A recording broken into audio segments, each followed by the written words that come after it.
Hey everybody, and welcome back to Digital Artcast. I'm glad you all jumped in and are ready to listen to another amazing episode. Coming hot off the heels of our last episode, we wanted to do this particular one. I wanted to do it really, and it was a combination of other people kind of coming in and out, but we wanted to discuss some of the events that have happened in America over the last couple of weeks. I feel as creatives and as people who have kind of a platform and a voice to definitely show support when we want to about what's going on in the world, and at Digital Artcast we definitely stand with Black Lives Matter and their entire movement. So we had this idea, myself and a couple of artists wanted to get together and talk about the whole theme of being an artist in America and what's been going on and views on it. And to do this today, I've invited some Black artist friends on to talk about their experiences and their whole feel on what's been going on the last couple of weeks.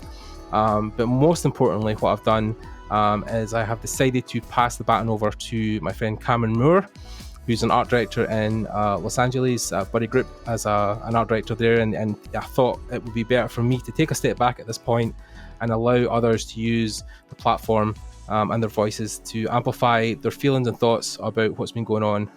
So firstly, I will introduce Cameron. So Cameron, thank you for coming on today and helping organise this and moderate it. I'm really grateful for all the help you've put out so far. Hey man, thanks man. Happy to be here. Yeah, no worries, man. Well, welcome to the podcast. So Cameron's going to take over from here. I'm going to take a step back and let the guys talk. Cameron will work through just now and introduce who else is on the panel. And I hope you guys really enjoy the episode, and I'll jump back in at the end. But Cameron, at any time, just jump in and do your thing.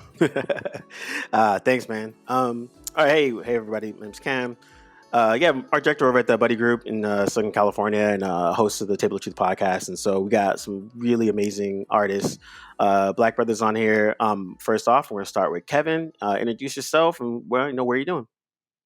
Hey, I'm Kevin Powell, and I'm a senior systems designer over at Airship Syndicate. Awesome. We also have Phil. Phil, introduce yourself. Hi, I'm Phillip Boutte Jr., and I'm a costume concept artist for the Costume Designers Guild Local 892. And last but certainly not least, Arthell, introduce yourself. Hello, everyone. Arthell Isom. I'm the CEO of Shtajio and also art director of the anime studio here in Japan. Awesome. All right. And so what I'm going to do is I greet every Black person in this time the same way. Have you guys explained 400 years of systemic racism to somebody today? 400 years. Every day. So what we're kind of saying was like, for you guys, you guys are all creatives and you guys are in different areas of creativity. And I know, even in my own company, how I had to kind of like, talk to my coworkers, like, how is it for you? How is it for you guys? Like, there's protests going on. There's a little bit more hyper awareness of like, Black issues and Black problems. And like, how is it for you guys at your guys' respective places? It's funny because you asked that question in jest about that we had we explained, systemic racism and things like that. And actually, but earlier today, I was on a radio show here, like a live show, and of course, just discussing, because in Japan, they've been actively really trying to understand it, which you have to definitely give respect to Japan because they're so far removed from what's going on in the West. But so that was kind of what I was doing for breakfast. It was like trying to just they were asking questions about my own experiences and just kind of relaying. And also I joined the rally that was here last weekend. And, so just kind of trying to get the general public here to understand about it. Yeah, no, I feel that. I think, I used to live in New York. And so in New York, there's a lot of protests. There was a lot of rallies and, that was going on. And now I'm in the suburbs in Southern California and it's a lot less. So everything I'm experiencing is through either my friends or watching it on TV. And so it was just an interesting experience because, each one of my friends, they all posted their cool videos on Instagram or saying that I was at the protest, and they're like, "Yo, man, where were you?" I was like, "At home, liking all your guys' photos." Where You were know? you during the fight, man? Yeah, and I think that that part is awesome, and I'm glad that people are protesting. But then I also think it's just as important to have conversations like this to help other folks kind of understand and like get a little peek into our world without throwing it into their faces, where they can kind of just listen and just have a conversation. Yeah, Right. exactly. Yeah. Yeah, that's kind of what I've been doing like for the past couple of weeks, since everything kind of happened. Just been having a lot of conversations with, my white friends just about what's going on and just, from my perspective, things I've been through, all that stuff.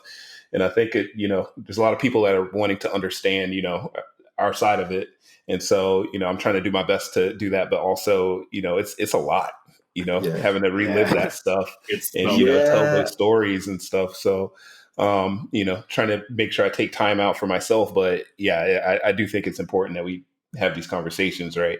That's a But really good point that you just said just now, which I didn't even think about. But like you said, it's a lot, and then recently, I don't know. I'm I try to be somewhat stereotypical black guy, right? And then so not too emotional or anything like that. Like never, but now I feel like, man, like just watching these YouTube videos and things, and I've been going on these different interviews and talking like over and over and over about it. So it's like you're reliving your experiences. And so now I almost kind of feel we get it like affected by like PTSD or something. And it's yeah, like this kind of that we didn't even realize was part of our system just because we've been forced to kind of live it, right? And like you're just moving through life. And then like now it's like I watched I was looking at one of my good friend's websites, or not websites, her Facebook posts, and she was just posting old images of like Malcolm X and Martin Luther King and a lot of black leaders. So there's photos of like Black Panthers, Angela Davis, and it's just yeah, she was just kind of celebrating. And she's a white woman, but she really believes in diversity and just kind of women in power and things like that. And but just looking at her photos, like for some reason, maybe like almost feel like I was like I couldn't stop tearing, And yeah. then the same thing when I was going on these interviews, and it's like so yeah, like you said, you have to kind of then take time for yourself just because of what we're constantly trying to do, like why we're trying to express the importance of empathy during this Mhm. time, right?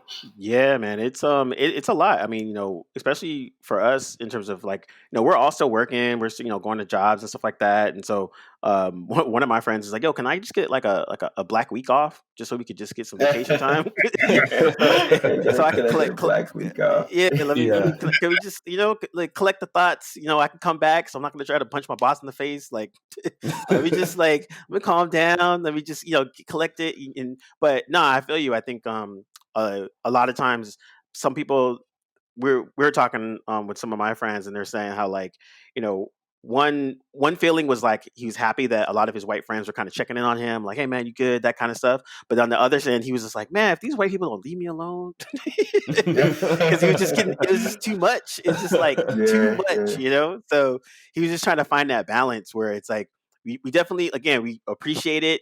Thank you for our white allies, awesome. But sometimes it's just like I just kind of want to just retreat, chill, collect my thoughts, and then get back to like I'll get into my creative space. I Yeah. actually needed I Yeah. full blown needed a break because I found that a lot of the times I feel like I end up being a bridge between my friends, like kind of always finding the middle. So I listen to one side, I listen to the other side, and then I try to find like a gap or like a point of reference where I can kind of find where everybody would kind of fit into that place. But what I started to recognize was like for the first 2 weeks, I was doing that so much, I wasn't taking time to actually deal with how I felt about stuff.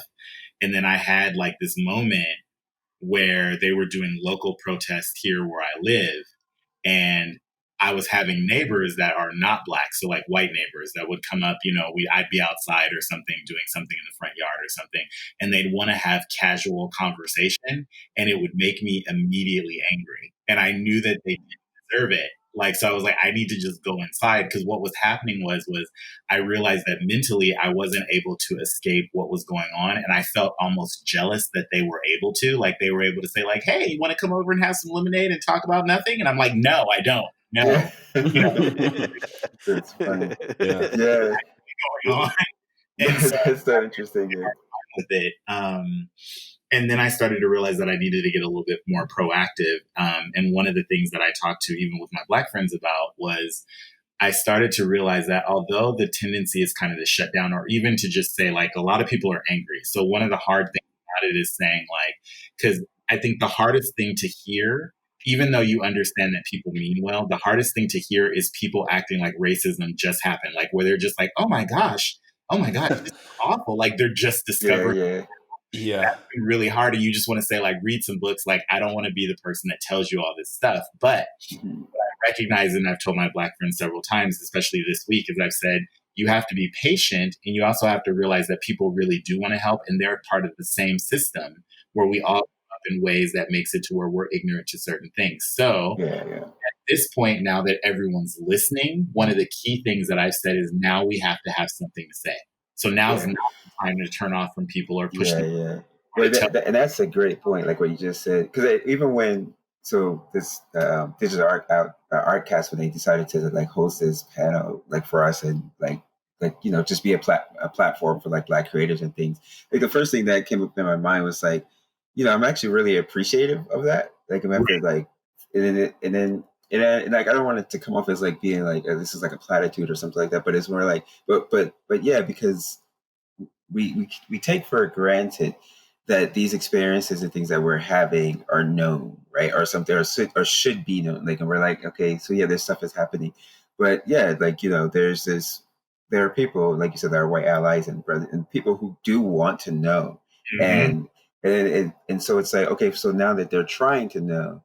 It really is our place to then have to kind of try to educate them and try to take the time that they're giving us and like, okay, cool, you know what, like this is what's happening, this is what needs to happen, this is what we need as a community and culture, or what we would like to be able to do, and like it just really like you said, like have that voice, but have it be very specific so that it's not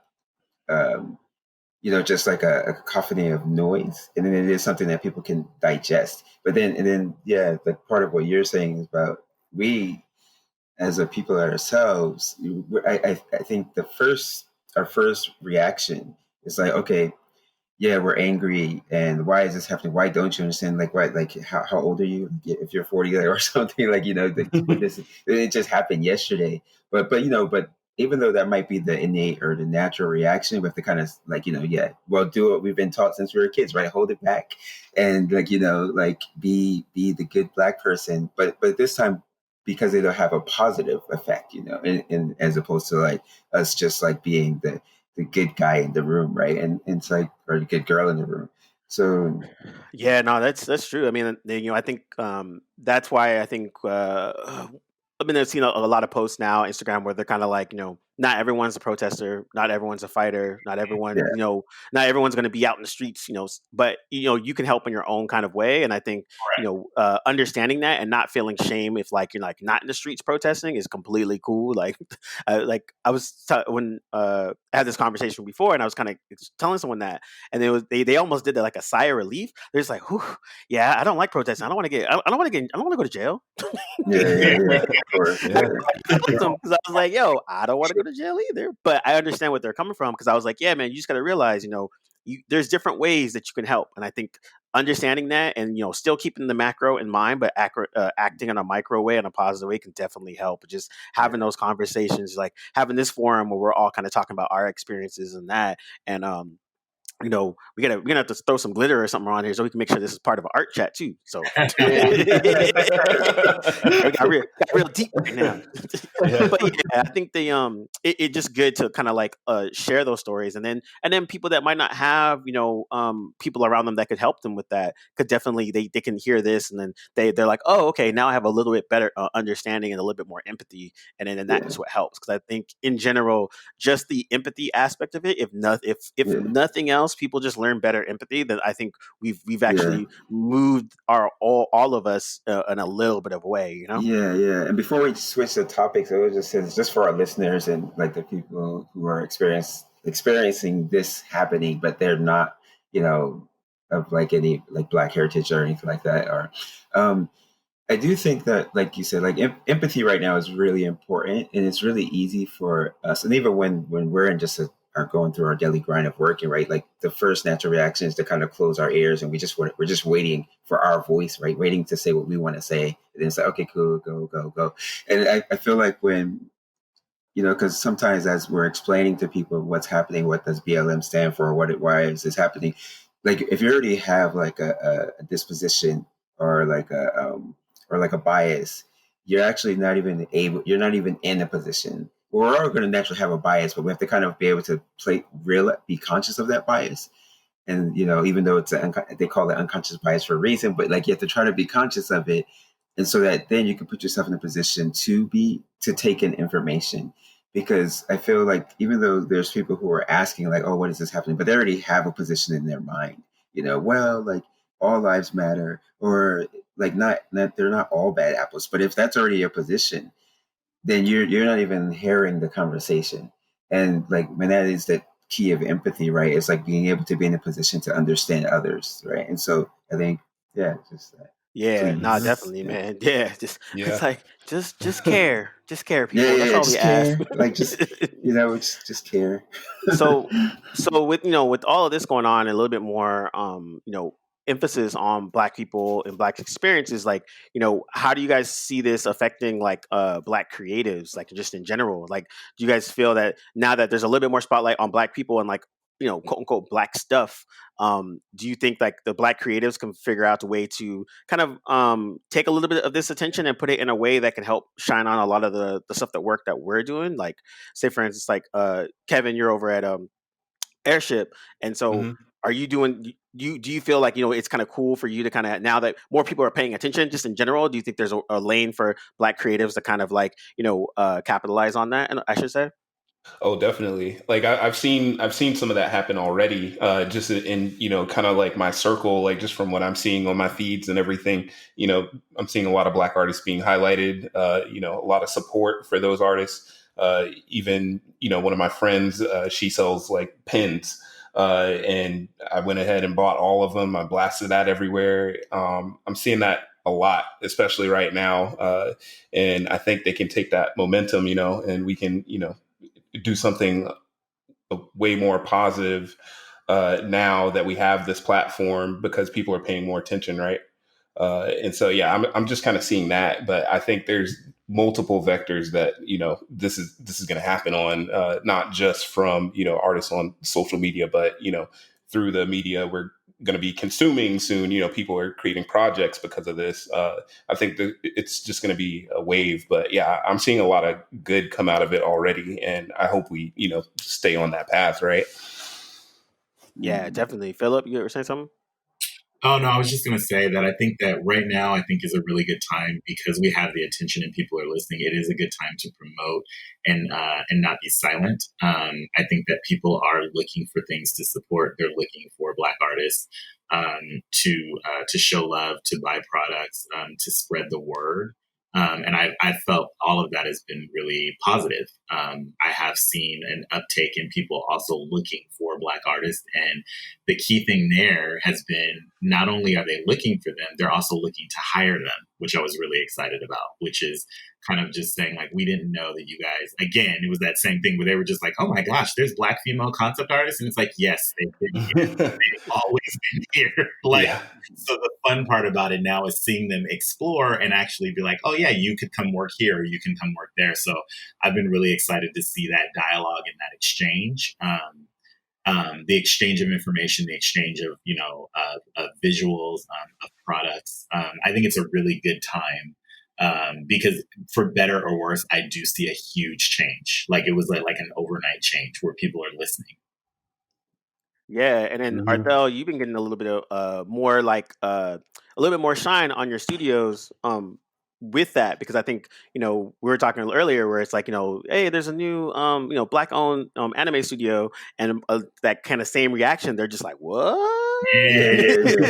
Like, and I know you guys been grinding, so it's like yo, we've been here, but it's nice to at least get a little shine over there, Yeah, no, like you said, like it's interesting because it really is, especially within like the creative space, like we are seeing like the positive effect of these, like, the protests and these things that's happening. And so, and yeah, like, obviously I'm like a direct recipient of some of that love that's happening, across the world, which is amazing. Like, we have articles about us now, so people are like, oh shoot, like there's this studio here, right? And and getting calls and emails and things like that to kind of, and all of that really helps to push us forward, right? And I don't know, like it's such a weird like thing to think, but it's like, would maybe the opportunities that are being presented right now, like would we have still had these, like how long would we have to have wait for these opportunities to be kind of presented to us if this didn't happen? So I'm definitely thankful for that. Yeah, and I think it is a good space. Yeah, no, that's dope, man. I mean, it was funny because I went to one of the premieres for Black Panther when I was working at Marvel, and it was more the like company one, so it's like all the employees and stuff. And now we were having conversations after, and David Walker, he was one of the writers that did stuff for Power Man and Iron Fist and a bunch of other good projects. But he was kind of saying, he was like, yeah, Black Panther coming out at that time, and I think Luke Cage was around that same realm. He's like, this is a time for Black creators and Black artists to really like just get our shit together. Because like if you got a good idea and you're organized and it's fleshed out and it's really thought out, because now because of that shine and just from Black Panther, just from when Luke Cage was coming out and like these different properties, now studios that didn't look at us are now looking, and then when they look and they see a barrage of well thought out, really high quality stuff, then they're just kind of like, oh man, we could. And again, they only care about money, but now that money comes to us now. yeah, exactly. Yeah. But yeah, no, that's the and that I think that's the kind of the positive effect that's been happening from a lot of this. And I think, people having those conversations, and then also, like you said, like really seeking out, Black artists and Black creatives and how they're doing. And I'm seeing a lot more of us talking to each other now too, so we're not so siloed. And and I know, like Kevin, you're kind of saying sometimes you're like in your own world, you kind of forget about everyone else. yeah. It's like I felt like real kind of isolated, at least in game development, because there are just not a whole lot of Black people in game development. And when we see each other, we're like, cool.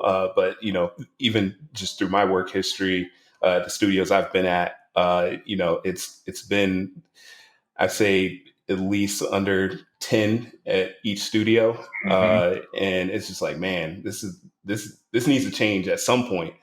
And so that coupled with, just all of the events that I go to and everything. And it's just, we're just scarce. And so, especially now, I feel like I'm feeling more empowered to lend my expertise and knowledge to, those of us that are, trying to come up now. And so, I want to do more talking opportunities. Whenever I go back and visit my hometown in Savannah, Georgia, I try and go back and speak in my old high school and everything, because that's another thing is like, I feel like our youth doesn't even know that these creative jobs exist for us. And so, I try to at least take some responsibility in making them aware, right, that this is something that they could do. But yeah, I feel like I've just been heads down, just trying to work and gain experience and all that stuff. And like, I've always felt like I'm like, man, I really don't know anything, this whole time. And so now, it's like I have a little over like 10 years of experience now. So now I'm like, okay, well, maybe I do know something. Right. So, so I can go and, and start to talk and stuff like that.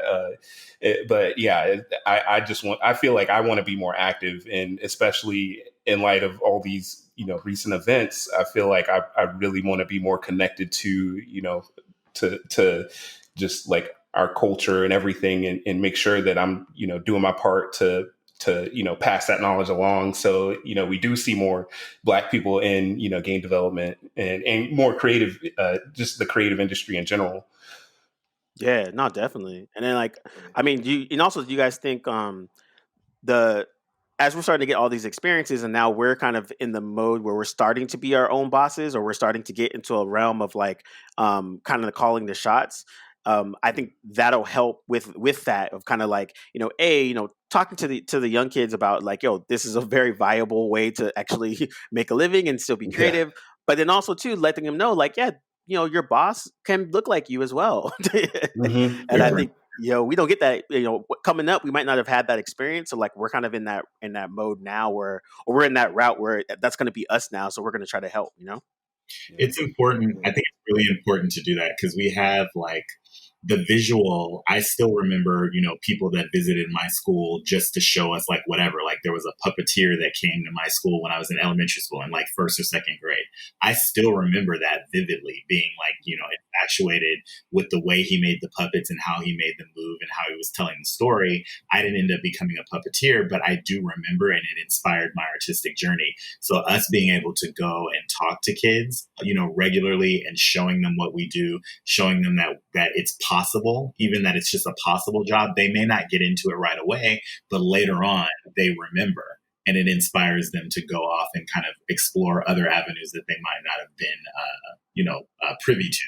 I think Mm-hmm. that's really important. Yeah, that's a really that's a good point, and I never thought about it. Like it's like like you said, like we're artists, and so the thing about artists is that like we're kind of, I don't know, we're not antisocial, but we're just so focused and just like sitting in with our like it's a craft that requires you to sit and just draw by yourself, right? Like it's kind of like that's all you're doing, so but Yeah.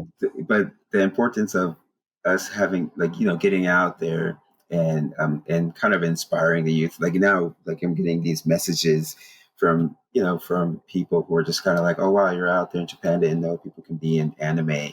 And like either because when we're drawing, like I'm pretty probably I mean I'm sure if you guys have the same experience or not, but like we don't imagine ourselves as role models or anything, right? But then like you said, I do remember when I was in school that that did have a really powerful impact on me. Like when the people would come to school and then just even if they were just showing us what they did, like I remember like the people who were singing, and I remember like the different, we'd always have these assemblies where all the kids would go sit in the school theater and just watch, be introduced to something.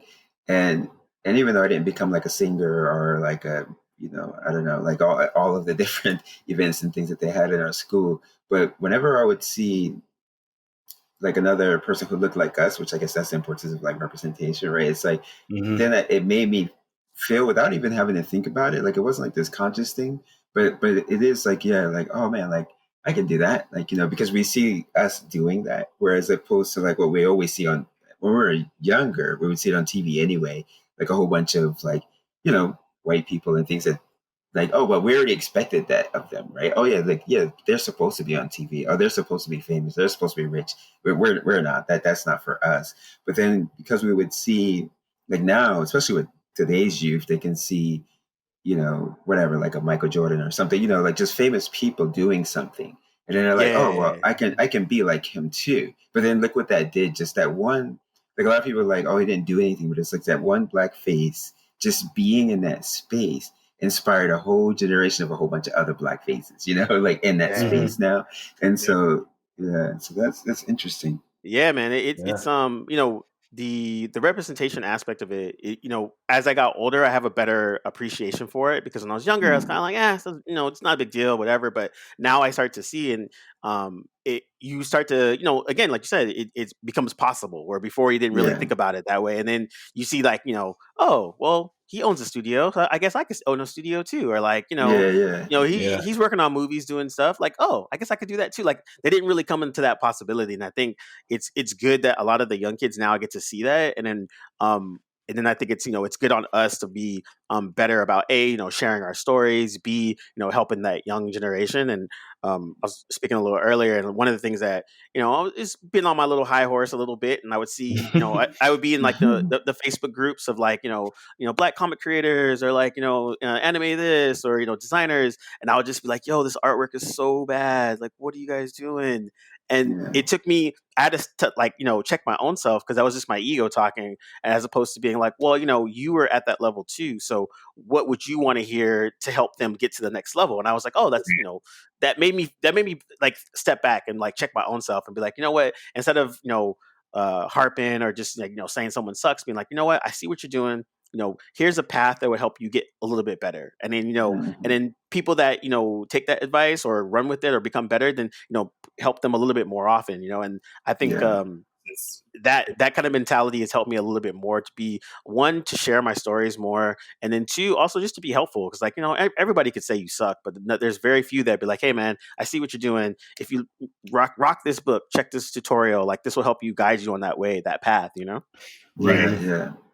Yeah. It definitely helps to, I think, provide the resources, because we have to remember that, especially in our communities, a lot of the times they don't have the resources to even know that this job is an option. So if they're interested, they don't know, and your parents don't know. That's the other thing. I remember when I was drawing, like when I started to show interest in really wanting to make art a career, during the time, graphic design was like the new hot trigger title. So everyone kept saying, graphic design, you can be a graphic designer. I was like, I don't want to do font. I don't care about curving. Like I was trying to explain it, no one knew, but everyone just kept pushing, my counselors and stuff, graphic design.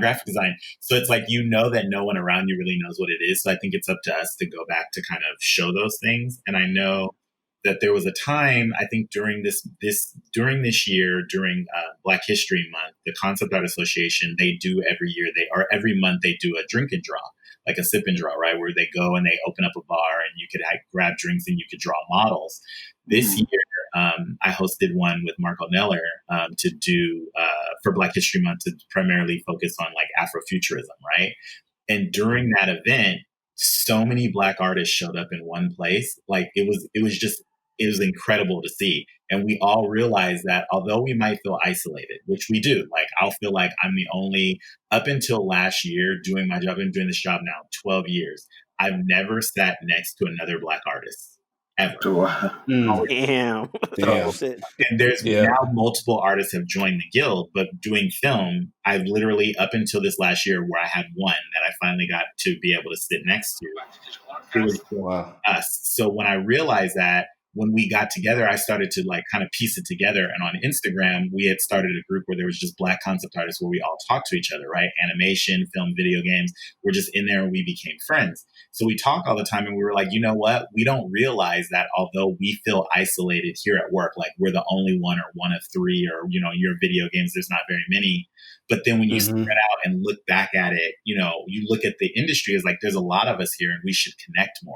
So we started to say, when we saw everybody together in the room, we're like, wow, we are all out here. We're just separated. So we just need to put that together, start saying like, let's talk, let's have community. Let's go talk to schools. Let's go do these things. Let's put together our own little panel and speak to people about what we do, Yeah, no, that's important, man. And like that building our own tribes and starting to have those communities will help a lot, because I think that, again, collectively kind of, then people can kind of bring in like the issues that they have, or like, and also too, you just need kind of like that safe space to like bitch and complain. Like, because not everyone's gonna really like get it sometimes. We're just like, yo, do you know what this microaggression that just happened to me? And some friends be like, that sounds kind of weird, but I don't get why you're mad. And other people are like, yo, I know exactly what happened. Oh man, that's I feel like that's a really good point. Like just having people around you that kind of get it, right? Like I feel that on another level, just because I'll be working at the studio and then something will happen and there's like nobody in the immediate area, right, that I could even like talk to about it. But like, so I'm just like, man, I need that just one person to feel me. Does anyone feel me at this time? And so with everything that's happened in the past couple of weeks, all that stuff is like that. It's also that same feeling, right? Like having people around that understand and can be empathetic and just kind of get it. They just know kind of what you're going through. So I think that's really interesting. Just to have a group, because I know we are out there, but it's just, we rarely see each other, out in the wild. So I feel like, we definitely need to, kind of bring these groups together and start talking more, really. Yeah. And then that helps a lot. Cause I mean, and it goes across all industries, we're on the creative end and stuff like that, but I'm starting to see it a little bit more where, we're taking a little bit more initiative of just kind of like reaching out to everyone and be like, man, let's have a space that we can kind of, swap ideas and share info and that kind of stuff. And I think, the mode is starting to change from, I'm competing with people, as opposed to we're all in this together and we're all sharing information and we're all, getting better, and and starting to have those hardcore networks, because for a lot of other cultures, like that's how a lot of their jobs get passed. Like, they're Yeah. I'm a VP at some place, and I know Kevin. I'm like, yo, Kevin, you want a job? Cool, done. And Yeah. that happens way more than submitting your resume or whatever. It's just like those Yeah. connections, and so Yeah. being better about of having that connections and really stretching out your network to to help those opportunities with the other folks that look like us, so that we can kind of get that that kind of a little bit more unity, but also, just like I said, sharing information and just like swapping ideas and stuff. Yeah. Mm. And so now that we've got the Black Lives Matter has kind of put a spotlight on the social economic issues that's going on. It's helping a little bit more of the creatives in terms of, now we're starting to band together and kind of talk more. What do you guys think is like the future aspect of it? Like, how would you want to, like, help the next gen that's coming up to kind of figure out to kind of occupy the spaces that we're in? Because, like, we're all, you guys are saying, you guys are all been in the game for about 10 plus years. If I'm like 19 or 20 and I'm in college and I'm listening to this podcast, like, what would you guys want to tell me to kind of like inspire me to get, kind of go these routes? There's always, I kind of, like, I always say the same thing. I think there's a reason for it. There's a reason for it. yeah.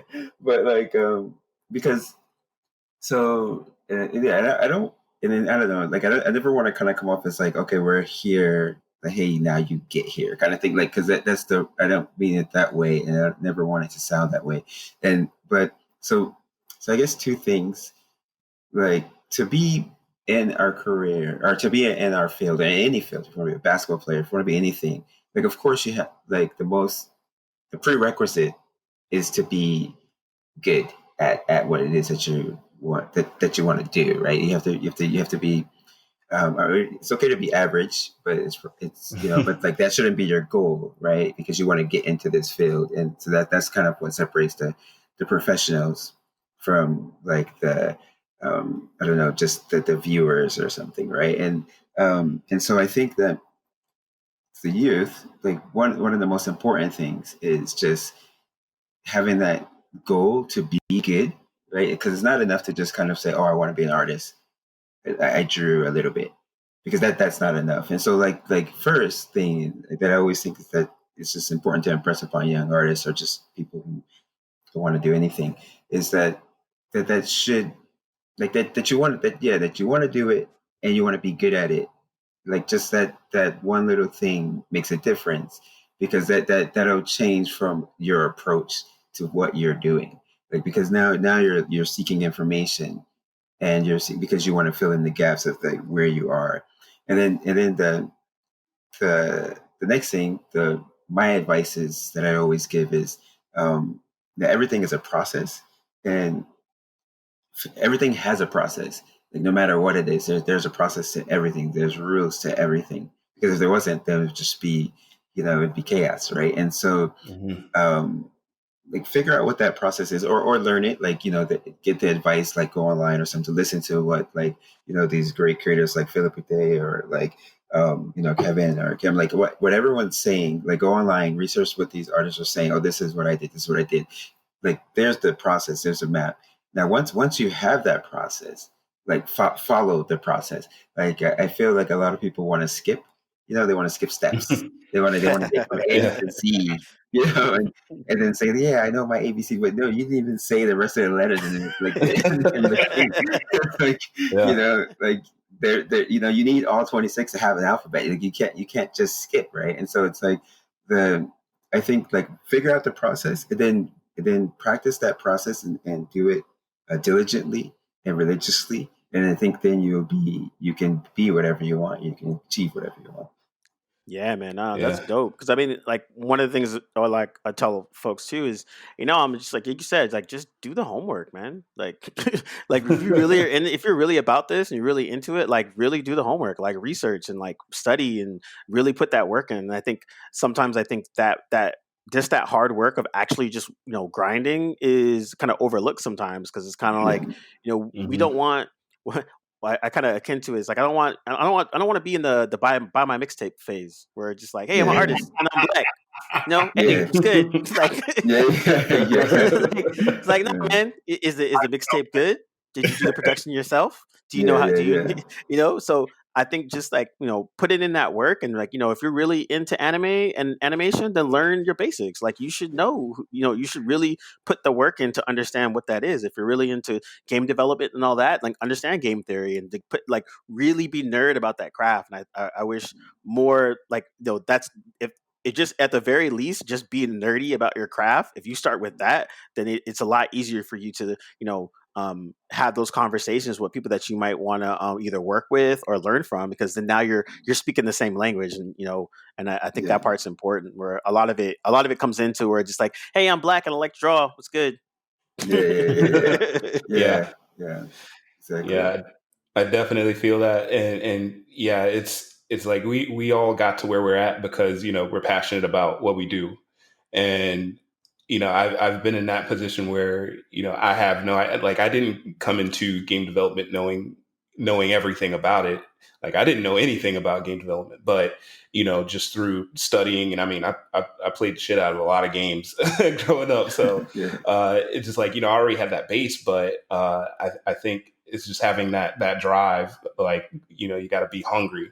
For all that information, techniques, all that stuff. And I think that like a lot of people might fall into the same trap of, especially since we have like Instagram and Facebook and all that stuff now, and you see all these like really good artists and they put out these pieces. But if you're just starting out, like you might know what the finished product you want it to look like, but you don't have the skill set to execute on that. And so you get frustrated. I see a lot of people get, just fall into that trap, and you just have to push through.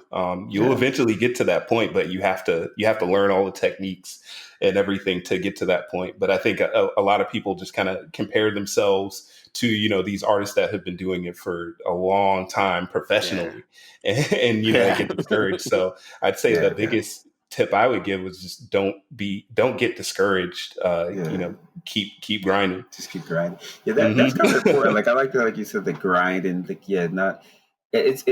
comparison is important in the sense that like this is what you want to be able to achieve. So like I think that part is okay, but then you have to realize that you're only comparing so that you know where you need to go. But like it's like like okay, now I opened up this sketchbook and it's supposed to look like this. Like what? Oh man, what the heck? Why does my costume not look like this or something? It's like why does my game not play properly? Like so that's not the like you don't want to be in that mindset. And I don't know. Whenever I speak through our experiences, I think it's harder for people to relate. But so I always try to choose something else. But like let's say basketball, you want to be in the NBA.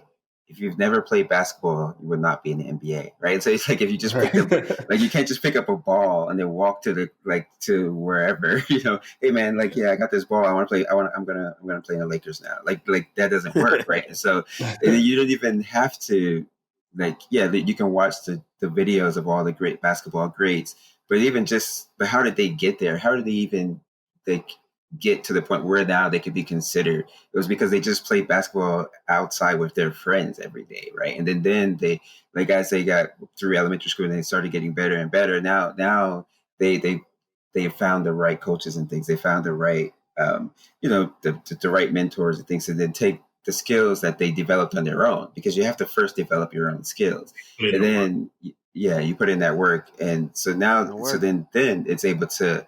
Now that you've developed to this point, it can then be nurtured. But if you have like nothing to nurture, that you will not be whatever it is that you want to be. So you have to first figure it out, and then have a base. Like we always say, like at our company we say "Shtajio Daiji." So the foundation is important. You have to make your own foundation. Once you have that foundation, it's really easy for like teachers and everyone else around you to then take that foundation and build on it. Yeah, nah, definitely. And then Philip, I figured yours is like a very like more niche area as well. So it's like it would be interesting to see where how a person would kind of go towards that route as well. Yeah, I think with mine, it's really about, I think it's trying to, because I work a lot with costume designers, right? So I'm doing primarily live action. And I think in order to do that, you really do have to study and you have to kind of like look at different stuff, but you're also you're looking at like fashion from a point of construction, which I think a lot of concept artists will miss. So it's like I'm looking at stuff and thinking about how it can physically be made and like what it's made out of and what are the materials and all of those things. And I didn't study or train to do that. I had a general, education from college. I graduated with a BFA in illustration at large. So I didn't know that I was going to go into costume. But then once I did, then I really surrounded myself with like fashion designers and like all these different things that I needed to learn so I could pick up on it. And so one thing that I try to tell a lot of people that want to go into this is that there is the studying. It's like learning your anatomy, learning your base foundation, drawing and painting in person on live paper or on canvas, putting in the extra time that you can so that you can get as good as you can.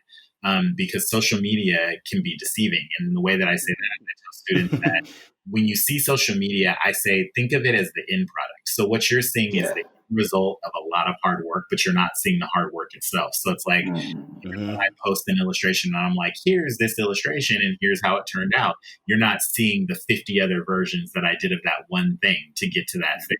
You're only seeing the end result. So I try to make sure that people know that you can do these things, but you do have to surround yourself at least with enough knowledge. Do your foundational drawing, learn to draw people in clothing, go and look at your own clothes, go to the fabric store, go to shows if you can. Anything that you can to surround yourself with that knowledge to be able to then kind of put it back into the work. And I think it'll be interesting to see where that goes now, because it is niche. There's our niche is not too many of us that do this job specifically, but we're always looking for people, especially people that have the skills to do it. And so that's something that I kind of like to try to put out in the community too, is just to say like, we are looking, we do have room to grow and to learn, but I think you have to have those foundational skills, because a lot of people will come to costume even in a way where they're like, I really want to draw costumes, but then they can't draw the body. And I'm like, I can't teach you to draw costumes if you can't draw the thing. Yeah, exactly. Where does this costume go? Yeah. Exactly. It's got to be on something. Balance for sure. But I think that people need to have, and I'll be quick, but there's something I thought was when you were talking about foundation, that's one of the keywords that I've been using over the last 4 weeks is foundation, which is I feel like the country right now is in a place where we've all recognized if the country is a house, the foundation is collapsing, and we're having a discussion on how to rebuild. And a lot of people, you have people that are just like, no, it's fine. We'll just put some spackle on it. And we have some people. Yeah. Oh, that's a good analogy. Yeah. But what you really have to understand is we've gotten to the point where we recognize that we have to make the tough decision that the house has to go. We have to go back down to the foundation and build a strong one with all of us together, and then we can build the house again. And I think that's going to be really hard for people to grasp. I really like that analogy. It's going to kind of just to add on to what you said, because that's an amazing analogy. I'm going to have to steal it from here on out. You're going to be like, the term is borrowing. I'm going to borrow. I'm going to paraphrase you. I'll throw your name in there. No. But the interesting thing, like, I like what you said, because you're right. It's like if you imagine that our country's a foundation, you have to go back to the foundation. And if we think about it, it's like, well, okay, so let's just build some new bridges and some new schools. But that isn't the foundation of a country, right? Because the country's foundation isn't its structures and infrastructure, right? Like, that's not the foundation of a country. The foundation of a country is its principles and its constitution.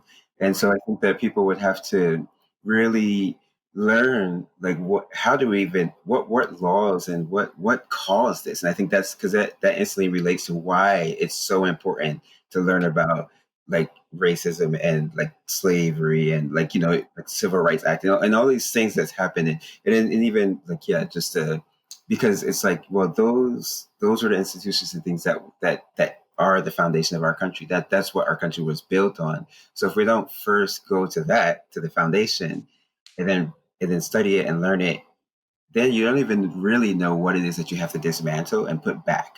You know, like if you're building the foundation of your house, it's like, oh shoot, like okay, cool, we took all the siding off and all the sheetrock is torn down and everything. Now we have the frames up, and but we didn't, because we didn't study how to like what was the architecture or the construction of this house. We didn't realize that maybe the supporting beam is like just totally torn down or like, you know, just dilapidated. And so we brought it back down to the bare bones of this house, the framework, and then we built the house back, but the supporting beam is still dilapidated, right? And so it's like, yeah, And then that's what helps too, is because I think, you know, going back to our foundation thing again, now we sound like our teachers. Just want to let you know that right now, guys, we're foundation is everything. And I swear, every time I say foundation, I hear my teacher laughing. I'm just like, but to that point though, that we're kind of building that new foundation to kind of let things be possible, because I think especially in the Black community, like having a job in the creative field doesn't really, it was not part of our foundation of how we thought of get a good job kind of a thing. And I think now we're helping kind of change that, and to kind of show that, like, yeah, man, you can, you know, you don't have to, you know, work at, you know, do a more manual labor job or a more retail job. You can be creative, you can do these things, and it just adds to the different foundation. So now, instead of saying, you know, getting a good job is indicative of only certain things, now we're adding that creative aspect into it too. So now the field is a little bit bigger. So now the foundation of what they can start on is a lot wider. And then like now they can really be like, oh, you know what? I do want to learn how to like paint and draw, and this can be a viable, you know, career and something that I really love to do. And then there's other people that look like me that are doing these things, and that adds to that and kind of changes the narrative. And I think that's what it's been good to see and hear more of us having those conversations, so that like you said, the younger people can kind of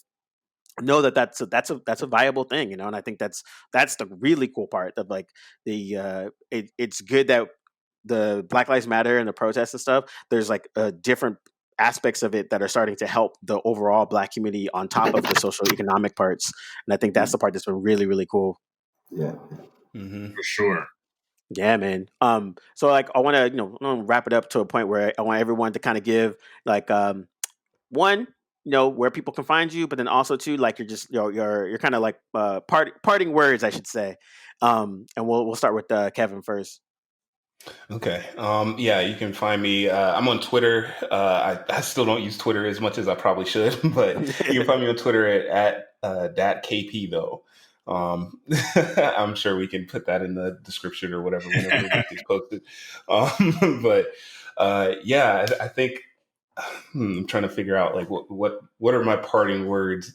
I just really like I really appreciate, you know, being invited to, you know, speak on this panel. Like all of you guys are an inspiration to me, and I really just want to, you know, be more active, you know, in the Black creative community, really. And so yeah, I really just want to put it out there. Yeah, if you need any kind of reviews or anything like that, anything with game development, just hit me up. I'll have my DMs open. Awesome. Phillip? I think you can find me on Twitter at @pboutte, and on Instagram it's Phil PHIL_Boutte. And I'm also open. I mentor and help a lot of different students. They should send me their work. I try to, you know, get back to everybody within, you know, a reasonable time. I think my parting words is just for everyone to listen to each other, build a strong sense of community, help each other. It also, it goes a long way. So if you can mentor someone, help someone, teach someone, I think it's the best thing that you can possibly do for the community, and kind of build your own. So if you don't have it in your city, if you don't have concept art and you're looking for a way to do it, start it. There's plenty of people that are like-minded with you. Start something, film something, do something. And definitely if you need some help, I'm here. Awesome. And Arthell? Yeah, like also, yeah, thanks for just having us at this kind of round table. And I guess my parting words is that what I always say, just Shtajio Daiji, you know, the foundation is super important. And let's rebuild the foundation of our country, let's rebuild the foundation, and, you know, and even within our artist community. Dope, man. Yeah, I mean, fellas, has been really, really educational and super fun. It was really cool to talk to everybody and kind of get their insights and stuff. And it was really fun to have this conversation with the different types of folks from different creatives. Yeah, you can find me at Hey DJ Cam at all of them, the Twitters and the Instagrams and the Facebooks. And my parting words is, yeah, man, put the work in, do your homework. If you like something, be a nerd about it. We need more nerds. We need more nerds that are nerds about painting, nerds about fashion design, nerds about anime, nerds about concept art, comic books, whatever it is, whatever you really like. Be an expert about it, and that will help you. That will help you in your chosen field more than anything else. And so. Oh, I totally forgot to say where to find me. And I'm really bad at self-advertising, man. Good job, CEO. Good job. Yeah. I know, right? And so I heard my staff is, hey, man, you're really supposed to. Okay, so let me say this real quick. But yeah, you can find us at so they are Shtajio. Yeah, I guess the spelling maybe is in the description, and if you just search it on all of the social media, so Twitter, Instagram, Facebook, it's all the same. YouTube. So just look for They Are Shtajio, and our pages and things will come up. And me personally, I'm not super active on social media and things, but if you want to follow me, I'd appreciate it. I guess my personal Instagram is just Catechism, and it's the same on Twitter. It's just X8. Yeah, Catechism. Maybe it's in there, maybe it's not. All right, but thanks. Yeah, man, awesome. Yeah, Gordon, thank you for letting us inhabit your space and kind of talk to the people. It's freaking awesome. Yes. Yeah, man. Yeah, thank you. It's been, I mean, even just getting to sit back and listen to you guys talk about all these different subjects has just educated me more, on the Black community, and oh, hey, there's Darnell. What's happening, man?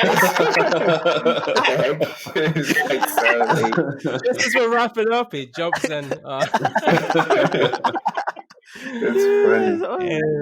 funny. Okay. Anyway. So, yeah, man. Just listening to you guys talk has definitely been eye opening for me, and just getting to know what was going on and all the things that you wanted to talk about that were covered. I hope just resonate with everybody who's listening, art related or not. I think you guys have done some really good work here today, and I'm just glad that I could offer this to you guys to have some kind of platform to reach other people that probably typically wouldn't have heard things you wanted to talk about. So yeah, it's been really good for me, and thanks to all of you guys for giving up your day today. I know we started a bit later than usual, and we had a little back and forth, but yeah, I'm glad it all came together in the end, and this is, I think, going to be a great episode for people to listen to. So thank you guys. Man. Thanks, man. Yeah, thanks. Yeah. Thank you. So yeah, guys, thanks for listening to the whole thing. If you guys have stuck about to this point, my thanks to all the guests, Kevin Powell, Phillip Boutte, Darnell when he came in eventually, and Arthell as well. So yeah, you can find all those guys. I'll make sure all the links are below, and if you have any questions, just leave them below. I'm sure the guys will check out the episode at one point. Thanks to Cameron for hosting. Big round of applause for Cameron for hosting and doing a very good job. So Thanks, man. Yeah, man, and of course I'll leave all his links as well for his podcast and stuff. And yeah, I hope you guys enjoyed this. Stick around, there's more episodes coming out. Again, if you're watching this or listening to this, we have YouTube versions, we have Spotify, Google podcast, stuff like that, Apple Podcast. So we're everywhere. If you guys want to listen, make sure to share and like and comment and subscribe. It always helps the channel out. And up until this point, that's pretty much it. Hope to see you guys again in another episode. Thanks to my guests, thanks to you guys, and we'll see you all soon. Bye, guys. Bye. Later. Peace.